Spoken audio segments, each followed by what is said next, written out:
In the day's other news, presumptive Democratic presidential nominee Joe Biden blasted President Trump's handling of the pandemic.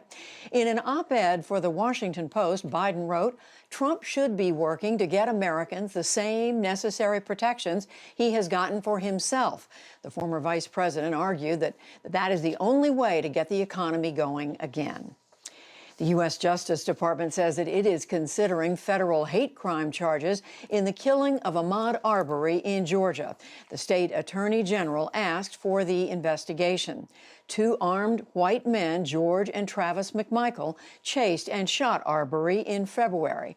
They were charged with murder last week after video of the incident went viral. The U.S. Supreme Court heard more arguments by phone today on whether religious institutions can be sued for employment discrimination. Two former Catholic school teachers in California tried to sue their schools after being let go. The court must decide whether a 2012 decision on a related question bars the lawsuits. In Hong Kong, police have arrested more than 200 people after pro-democracy protests on Sunday night. They're accused of setting fires and blocking streets. Earlier, demonstrations broke out in shopping malls around the city. Protesters said that police are using COVID-19 to stifle opposition. In the midst of the coronavirus, the government has imposed restrictions on gathering and turned it into a crackdown on freedom of assembly, not only for the human rights of citizens, but also for other religious activities. I think this is a gross violation of human rights. Mass protests against mainland China's rule rocked Hong Kong for much of last year. Iran's military says that a live fire exercise gone wrong has killed 19 sailors. The Army says that a missile struck a naval vessel instead of its intended target near the port of Jask in the Gulf of Oman.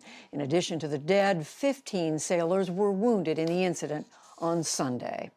Back in this country, Twitter will post warnings about tweets on the pandemic that contain disputed or misleading information. The company says that it will not directly fact-check tweets. Instead, it may cover them entirely or direct users to a link with more information.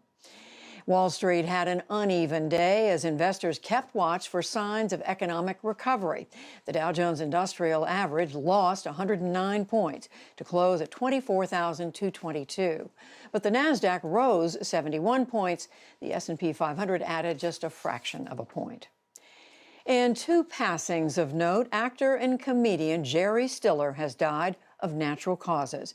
He launched his career in the 1950s, teaming with his wife, Ann Mira. 40 years later, he gained new stardom as the irritable Frank Costanza on Seinfeld. Here he is touting Festivus, his substitute for Christmas. You gather your family around and tell them all the ways they have disappointed you over the past year. And is there a tree? No, instead there's a pole. Requires no decoration. I find tinsel distracting. Frank, this new holiday of yours is scratching me right where I itch. Let's do it then. All right. Festivus is back! Jerry Stiller was 92 years old. And Grammy-winning soul singer Betty Wright died of cancer on Sunday at her Miami home. Her breakthrough came in the 1970s with hits like Clean Up Woman and later, Where Is the Love? Betty Wright was 66. Still to come on the NewsHour, how countries at different stages of recovery are handling efforts to reopen. The coronavirus lays bare the needs of a long-neglected hospital. Why the pandemic exacerbates healthcare shortcomings for those with disabilities, and much more.